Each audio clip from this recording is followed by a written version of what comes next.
Well, in a piece of good news, the India Meteorological Department has predicted above normal rains for the country during June to September. That is the southwest monsoon. Now, according to the IMD, the 4-month season is likely to bring above normal rains for most parts of the country, except for some parts of northwest India, which includes parts of J&K, northeastern states, as well as Odisha, which can see some deficient monsoon this season.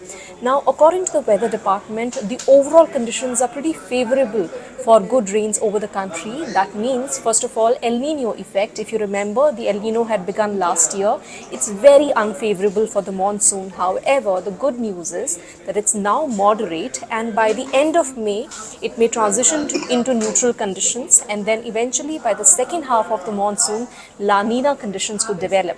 Now, this La Nina is the scientific phenomena which is basically, cooler surface temperatures of the equatorial Pacific Ocean, and when something like that happens, it augurs well for the southwest monsoon. Second, Indian Ocean dipole. This is another scientific phenomena. This was also likely to turn into its positive phase during the 4-month season. Again, good for the monsoon.